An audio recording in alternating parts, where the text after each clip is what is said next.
You're entering Corsi Nation. It's Dr. Jerome Corsi, and today it's Friday. It's June 6th, 2025. Now, we've got to acknowledge today is the anniversary of D-Day, the invasion of Europe, invasion of Normandy in France during World War II. It was a day a day in which the entire World War II could have turned one way or the other. It was not certain that the invasion would succeed by any means.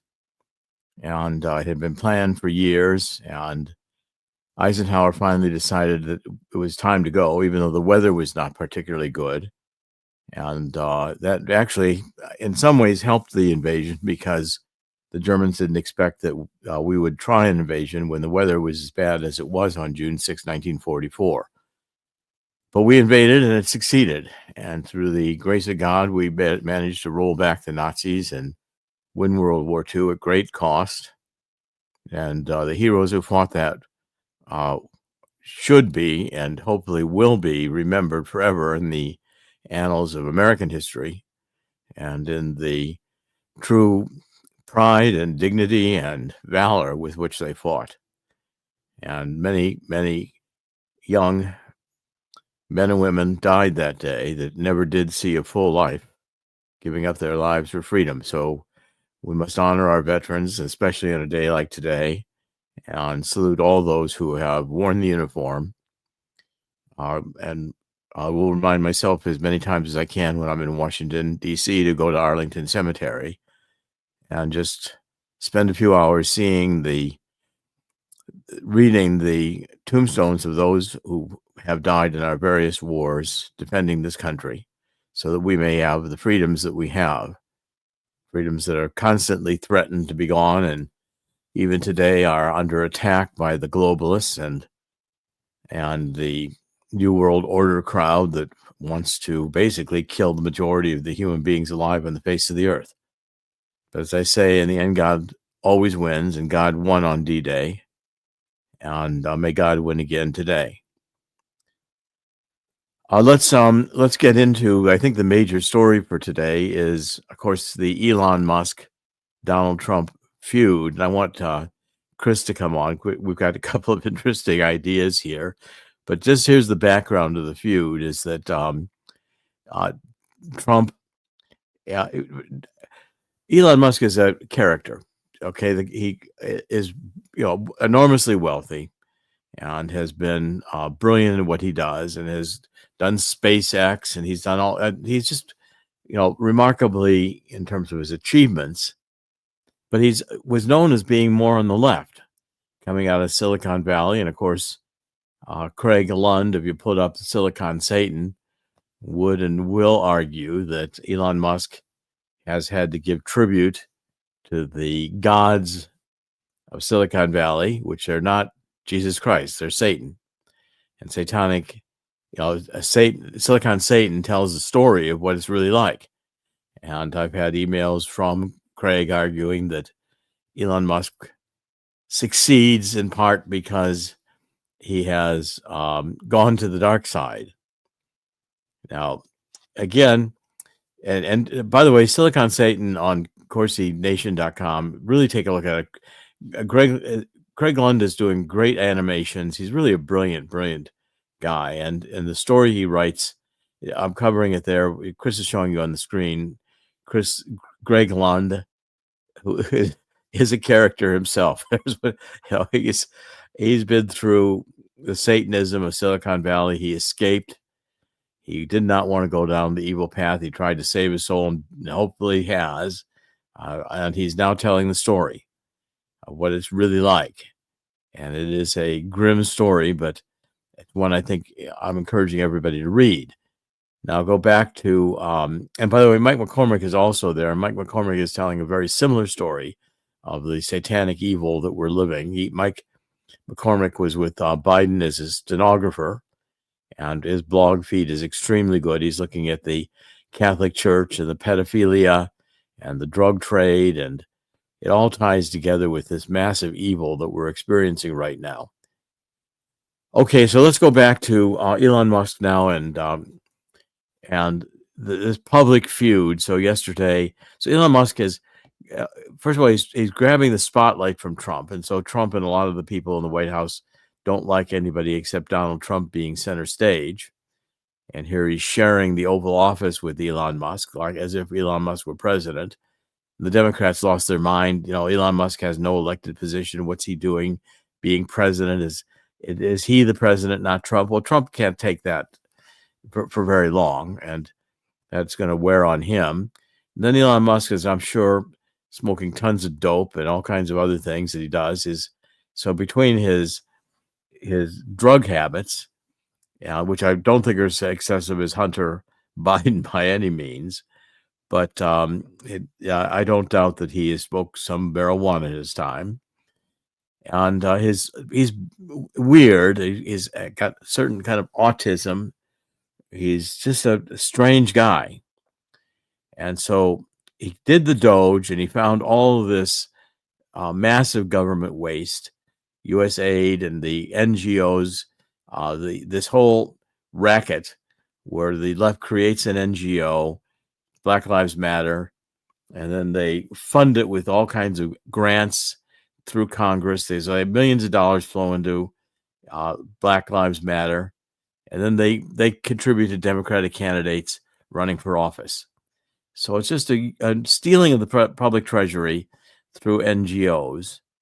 And Elon tried to shut that down. Well, the left turned on Elon. And then they started keying his Tesla cars. And then his Tesla stock starts dumping. Well, Elon hadn't expected that. Now the left hates him, which he's never experienced in his life. And the MAGA group likes him. So what are they going to do? So, Chris, why don't you come on? You've got a very interesting idea of what they're going to do, and let's hear it, because I think you may be on to something. Keep in mind, these two gentlemen, like you said, they're characters. Donald Trump knows that he can pretty much control public opinion by turning people against him. Or the tariffs, that worked. The people have come to the table. He always asks for too much. And when people think he's actually going to do it, they come to the table and bargain with him. They get the happy medium that he always wanted. This is going to be the same with the big bill, I suppose, in the future when it gets hashed out and maybe sent back to the House. But that's another story for another day. Elon Musk stood up, and I believe he was right. He said, look, there's too much waste here. The boss hired me to get rid of it. You're not codifying any of it. He's not wrong. Thomas Massey's not wrong. These guys are not wrong. Problem is the bill a net positive? That's the argument. So what happens is over the week, the media pounced on this idea saying, oh, now they're going to not get along. So you have these two guys sitting there saying, well, here's something interesting. Why don't we play this up, distract them a little bit? This kind of thing gets passed. The cuts get passed. We both get what we want. And your brand, which has taken a huge hit. Think about this. Now, Musk's brand took a huge hit just for working with Donald Trump, the dreaded orange man. You have people keying Teslas, destroying them, bombing and setting fire to dealerships. This is bad. So Trump figured, you know what? Make me the enemy again. This way, they'll side right with you because they're fickle people. They'll encourage you, and nobody will bother Tesla again. Your sales will go up because you got people on my side wanting to buy in, and you got people on the left saying, "Oh, all right, he's not so bad. At least he said something about the orange man." So there you go. You're suggesting that they decided to have a feud for Right. public relations reasons in order to advance the cause that they have in common. Oh, look at Musk's Twitter feed. The left is back. Oh yeah, you see now you know. Oh yeah. Oh Trump, Musk, you're right on again. Yeah, go get him. They're back on board because there's a rift between the two. Okay, so the left then eases up on Musk and okay, and what's at risk here is that there'll be a move by Larry Fink and others, and BlackRock and the whole bunch, to take over control of Tesla from Musk. Musk could actually be in a stockholders meeting, be voted out as head of Tesla. So he's got a lot at stake here. And he was yesterday saying he was going to take back his SpaceX program. And by the end of the day, he relaxed on that. And so everybody's following what's the next chapter in the feud between Donald Trump and Elon Musk. And then you wake up this morning and now there's stories circulating. Oh, they're going to have a truce. They're going to call and talk to each other. There's going to be a truce today. You know, and so you're saying, Chris, you think the whole thing was engineered and contrived for the beginning to calculate getting the left to back off Elon Musk a little bit and to basically save Elon Musk's career, while he then comes back and supports the big, beautiful, wonderful bill, which is a bunch of compromises, and it gets passed, setting the stage where Trump gets what he wants by passing rescission legislation rather than trying to do it in one big, beautiful bill. Agreed. In a lot of ways, I do believe that Musk is genuine in saying this is not good. You people are wrong. This pork laden bill only increases spending and increases the debt. We didn't want that. That's why we had Doge. I get that. I believe the two seized upon the opportunity, saying, "Look, Trump's probably sitting down with them behind closed doors, saying, look, I agree with you, but maybe people will listen to you more than me." And maybe these Congress members will back down and cut the spending a little more. It's possible. I still believe Trump believes this bill is a net positive. I believe a lot of his supporters believe that. But the fact is, they could take advantage of this rift not only to grab the headlines again, because Trump loves that, make Trump the bad guy, and again help save Musk's brand as a return favor to all Musk has done for the country and for the Trump administration. Well, I think there's actually a little bit even more to it, and that is that Trump knows that in Congress, they can't stop spending. You know, they're not going to ever stop spending. You give Congress, they can spend money that's not theirs and deficit spend and the public largesse and accomplish political gains for themselves and become millionaires and billionaires by trading on stock, which Congress can do with advanced knowledge. It's not a crime a congressman does what an ordinary citizen would go to prison for. So congressmen have given themselves the right to be criminals and become wealthy without consequences. And the best way they figured out to become wealthy is to break the law. So they're crooks, but they've given themselves a get out of jail free card because you can trade on insider knowledge if you're a congressman or a senator. Okay, now all of this means that Trump understands that he's not going to get what he wants in terms of budget savings in the big, beautiful bill. But I'm maintaining that the major purpose of this bill is not budget saving at all. That deep within this bill is a plan to create the sovereign cryptocurrency wealth fund. And I'm maintaining that in the future, we're going to see the dollar is free floating right now. The dollar is the biggest cryptocurrency in the world right now because there's nothing behind it except the full faith and credit of the United States. We've been downgraded now by Moody's, a second downgrade. And so there's nothing behind this dollar. And now we're $37 trillion in debt and national debt, and it's just accelerating. We'll be at $40 trillion in national debt before you know it. So I think Trump is going to start doing things like create a government cryptocurrency to offer for people to use and be paid out in their Social Security. So if you're 20 and you get XRP, it's under $3 is your Social Security payment. And that's what goes into your Social Security account, such that it can't be stolen. It's your XRP. And that extra XRP goes to 10,000. You've had a pretty good deal when you're 65 or 75 or 85. So I think there's the real purpose of this bill is to do a restructuring of the dollar, because Trump can cut spending by going with rescission laws. Rescission means, okay, so all this money's been allocated in the budget, but Congress is going to claw it back, so it's not spent. Now that's another set of tactics which I think will work. It's interesting because, like we were discussing before, the headlines are going to just go Trump versus Musk, Musk versus Trump. They're yelling at each other. Ooh, cat fight. The fact is, they let, and this is what they all do. As a matter of fact, all politicians do it. They'll put something out front they want the news to eat up and report on, something sexy, while underneath they'll operate on something else. And believe me, the news media does not want to report on something as complicated as breaking down cryptocurrency and the potential to revive the dollar that way. No, the media doesn't want to cover that. You can't do it in a 60-second package or a 90-second package. And you might, no matter how much time you spend, a lot of people still aren't going to get it. until Exactly. they're given XRP and their Social Security, and they become millionaires. Then they'll get it. But gold today is at $3,357 an ounce, and silver at $36 an ounce. Okay, and very quickly go to our sponsors. Please go to Swiss America and get a copy of this free book, because it's happening. How a coming global crash is going to create an historic gold rush. And I'll give you the 800 number in a second to call to get the book.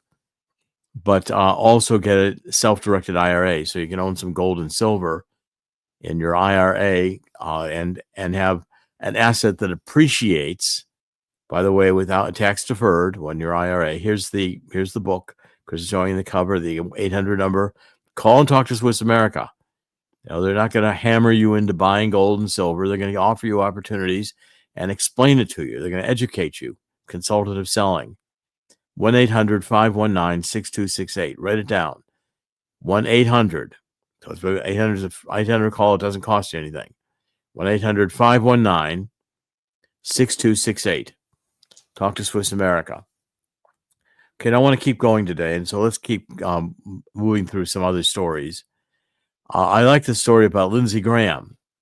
This one's breaking, and I saw it this morning first, I guess, on The Liberty Daily, where there is a clip here from Larry Johnson. I've spoken with Larry Johnson. He is a former CIA guy. He's very, very bright. I'm going to put it here, Chris, so you can pick it up and we can play this little clip. I'll put it here in the chat. Tell me when you've got it queued up and we'll play it. There, you've got it in the chat now. But Lindsey Graham, evidently, okay, so over the weekend you have our four amigos or three amigos. You've got Lindsey Graham and Mike Pompeo, who is a tremendous disappointment. He turns out to be deep stater. He's a neocon. He wants to go to war. Okay, and then Blumenthal, who is Blumenthal is a guy who, as I recall, was stolen honor. He claimed to be in Vietnam and do things which was all a lie. This guy's a leftist Democrat communist, and listening to him in the Senate, he grates on me tremendously. This guy is anti-American for himself. So all of them, Lindsey Graham, Pompeo, and Blumenthal are over in Ukraine this weekend saying to Zelenskyy, "Oh, you got to go to war. You got to get this. Putin can't win. NATO's going to help you. We're going to give you long-range missiles. You can have more drone attacks. You could beat Russia." Okay, well, here's Lindsey Graham saying what's going to happen. Here's Larry Johnson, the inside story, what's going to happen to Lindsey Graham. Let's play this for a couple of minutes here, Chris. It's very quick. Let me say something about Senator Graham. There will be news coming out in the next couple of months about how he has profited financially off of money that came out of Ukraine, laundered through Latvia, and made its way into his bank account. And then we're talking significant amounts of money. Department of Justice is looking at it.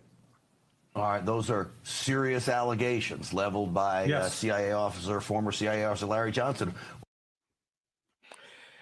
Oh, that turns out to be the case. It could start the investigations of the entire Congress, which is what I want to see the Department of Justice do.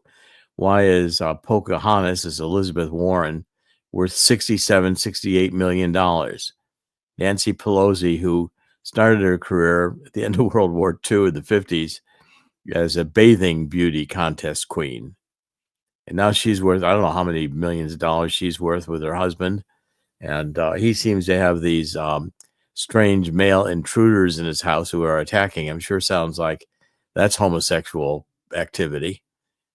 The whole Pelosi story, and she dared to rip up Donald Trump's State of the Union speech when he handed it to her as the official copy. This woman ought to be in prison, and they ought to be investigated. What she did to make her money was she and her husband, who was a real estate guy out in California. Well, there was this area called the Presidio in San Francisco, which was originally a fort because it guarded the entrance to San Francisco Bay. And over time, the government decided it was going to privatize it. So Nancy Pelosi made sure her husband got the rights to privatize and sell off land in the Presidio, a very beautiful place to be, so it could be made into homes for the wealthy. Well, that's how they made their first fortune. Thank you very much, Uncle Sam. She wouldn't have ever gotten that had she not had a prominent position in the House. Okay, so again, these people are just using politics for money. It's all about money. And that's got to come to an end. If it means term limits or something, get these 80-year-old evil people, and all they've done, like Harry Truman said, if the only way to make money in politics is to be a crook. So we've got a Congress full of crooks, and they all go there and make money. So therefore, I think from what I can see, these people need to be investigated. And we want to find out how much, because these schemes are, insider traders a crime. Trading is a crime. The reason it's a crime is if you know who's going to win the baseball game, well, and you bet on it, it's not very much of a bet. You're betting on a sure thing. Well, if you know that the corporation that's public is going to next quarter file losses or gains, and you buy or sell accordingly, you're not making an educated guess on a stock. You know which way it's going to go because you know the about to be released information, which, by the way, the NSA has, and I'm quite sure there have been schemes to make money by the NSA and the intelligence agencies betting on insider trading information by making sure that they are spying on the chief financial officers of public companies. Be a nice way for Clapper and Brennan and their buddies around the world to make millions and billions of dollars. And once you get a corruption in the system, you got to look for corruption everywhere. And it's massive. Okay, so the whole Lindsey Graham story, I think, is one that reveals that the war in Ukraine is about money.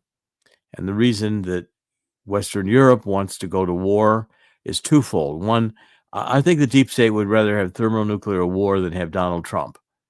And if it's going to be Donald Trump and Donald Trump is going to dismantle the deep state, which he seems intent to do, thank God, then they'll fight to the death to make sure Donald Trump doesn't get the chance to do it. They've already tried to assassinate him twice. So just blow up everything. Let's have thermonuclear war. And that achieves their goal of, number one, depopulating the globe because there's too many people. Of course, Bill Gates will be in his bunker thinking he's going to survive and he'll have all the resources of the world once the radiation blows off. And they'll all calculate to thrive with thermonuclear war. The thermonuclear war is going to kill all of us. So you want to get rid of 6 or 7 billion people? We'll have thermonuclear war. And secondly, it'll get rid of Donald Trump. We don't have Orange Man Bad anymore, who is coming after us. Okay, so rather than face the music and go to prison, and John Brennan looks to me like he's pretty concerned that he's guilty of treason, which he is. And Clapper should be too, and so should all the other intelligence chiefs who signed on to things like, Hunter Biden's laptop is really Russian propaganda, or Trump, Russia. They tried to put me in prison thinking I had a tie to Julian Assange, which I did not have. I wouldn't take their plea deal. Then they did not indict me. Of course, it wrecked my marriage. It wrecked a lot of things. It went the worst time of my life thinking I was going to go to prison the rest of my life, but I preferred it than swearing before a judge to a lie to stay out of prison, so I wouldn't do it.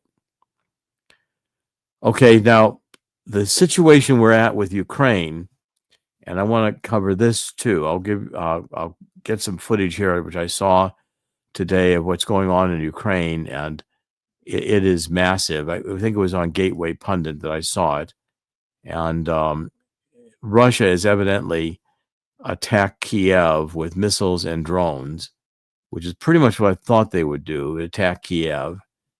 And they've set it afire. But I want you to listen to some of these videos here. So here we're going on to show on the Gateway Pundit. I want you to see what these missiles really do. And these are not nuclear. But listen.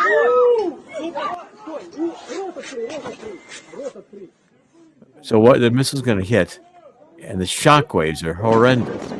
Listen to that. Listen to it hit.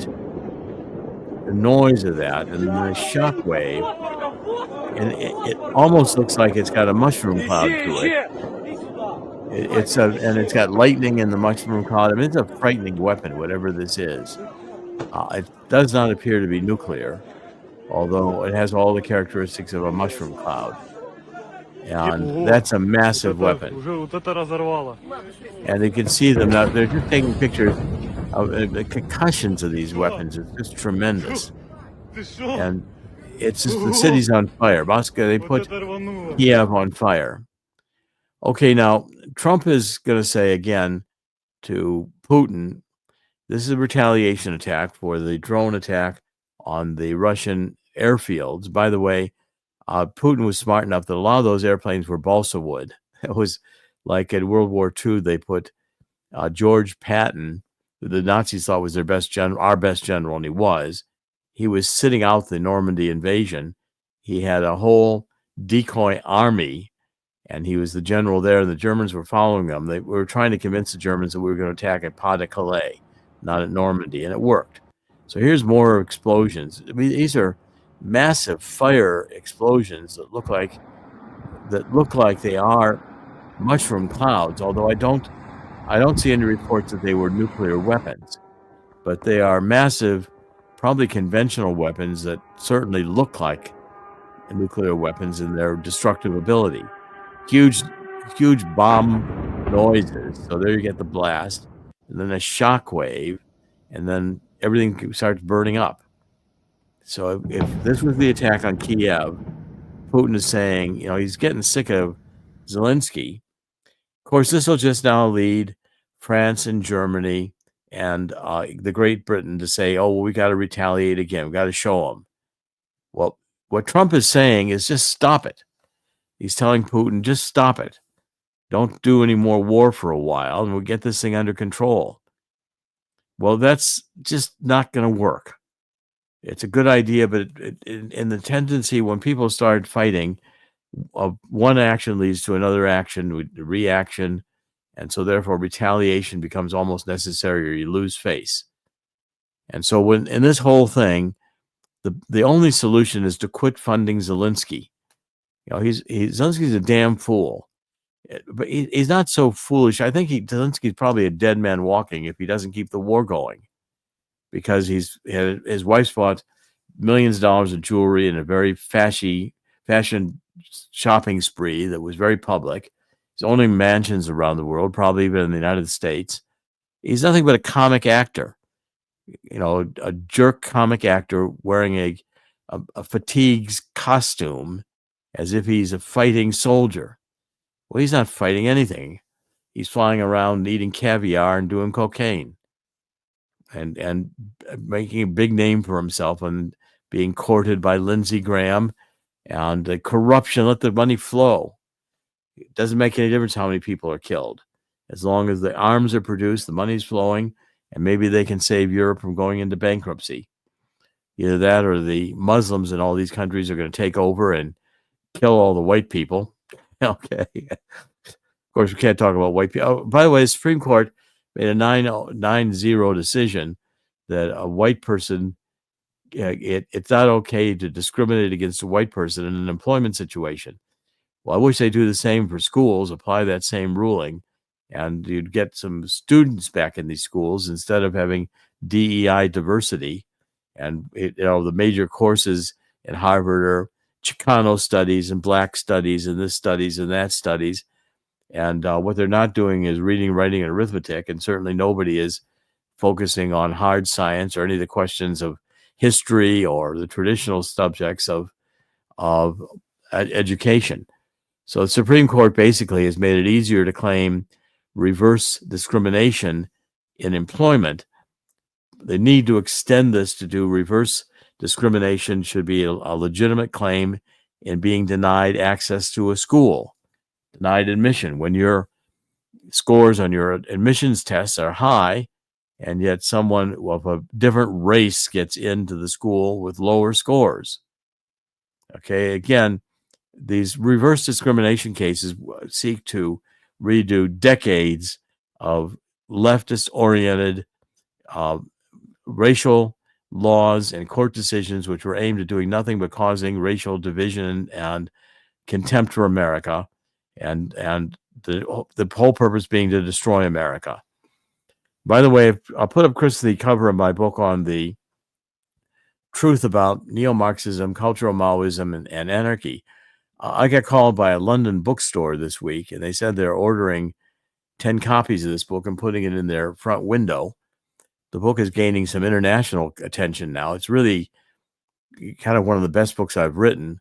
It's harder to read because you have to understand some political theory and political philosophy, but it shows how Marxism evolved from Karl Marx's failed theory that the workers of the world would have an economic revolt in the 1850s to what today is the Frankfurt School's version of Marxism, Herbert Marcuse, Eros and Civilization, which is that what we need to do is attack the culture of capitalism, which is work, family, God, and instead what we ought to do is have uninhibited sex, and that will free us. Sex, drugs, and rock and roll. Very popular during the 1960s and 1970s, as was Marcuse, who today I think most people don't even know about.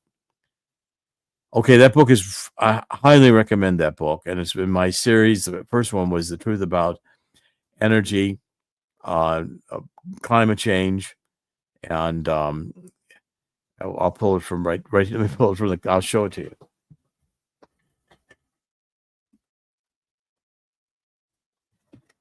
Yeah, it's the truth about energy, global warming, and climate change, followed by the truth about neo-Marxism, cultural Maoism, and anarchy. And the third book, which I hope to start later this year, will be the truth about transhumanism, artificial intelligence, and perpetual life extension. And what I'm saying is that we're into a period of time now where lying, propaganda, CIA is all done to destroy the capitalist system, destroy belief in God, reduce human beings to squabbling, nasty little creatures who don't believe in anything, nihilistic value relativists, so we can be destroyed. And they can mine our energy, like the Matrix film. And the dark star, the evil empire, takes over for the transhumans who combine themselves with machines. It's like a bad science fiction movie. The Matrix, however, is a pretty good science fiction movie. But again, it's turning out the themes were real life themes. And understanding how the creation of fake science and a lie about the climate can induce people to destroy their economies by stop using hydrocarbon fuels. Okay, we've covered a lot of ground. Let's see if there's some additional stories out and that just peruse for a minute, and the final minutes here as we wrap up. But I think we're going to see a détente here with Musk. I think the Supreme Court is going to reject DEI. I think it's dead. I think the Democratic Party, which is now a communist party, evolved into a treasonous party, is also dead. And we are really winning in a lot of these things. So I believe Donald Trump's genius is his ability to make the deals, is his ability to understand the psychology of leadership. And now that he's had some experience in Washington, I think he's actually going to have a very successful second term. I'm seeing more pictures about how the Ukrainian capital is burning after this heavy Russian cruise missile strike. I think it's just being reported now. Overnight in Kiev, emergency air sirens are ringing out, and there are reports a section of the capital burning after cruise missile strikes. Okay, so those were cruise missile strike, combined attack underway, resulting in powerful explosions and keeping the city's population awake. Kiev is burning right now, fires all over the city. Well, this is just started. If Putin wanted, he just nuked the city. And push him hard enough if that's what the Europeans want him to do, start World War III. We're back on the verge of it again, except I think with Donald Trump in the White House, he's going to catch on that, number one, what we need to do is stop funding this little comic jerk Zelensky, stop funding NATO. It's dysfunctional. And get on with the America First agenda, get Congress to pass this bill, redo our currency, and let's make America prosper again. If the world prospers, we'll have a safer world. So it's going to be very interesting to watch this political theory and political theater play out. And I hope everybody has a good weekend, because next week promises to be another news-packed week. This is Dr. Jerome Corsi. In the end, God always wins. Today it is June 6th, Friday, June 6th, 2025. We're celebrating the heroism of our troops on D-Day, attacking the beaches in Normandy, France. I'm encouraging everyone in the spirit of 2 Chronicles 7:14. Let's get on our knees and ask God's forgiveness for letting the world get to this godless point. And by the way, I think The Chosen is now starting to play on television. We're going to have the Jesus Christ, which is an excellent show. I've watched the whole thing, and it's extremely inspiring. I believe now we're going to start seeing the chapters of The Chosen that are on the Last Supper. And if it's as good as the previous ones, it's going to be extremely compelling television to watch, or internet to watch, live streaming. Dr. Jerome Corsi, thank you for joining us. CorsiNation.com. We're doing podcasts every weekday. If you like the show, support our sponsors. We'll be back again on Monday. God bless.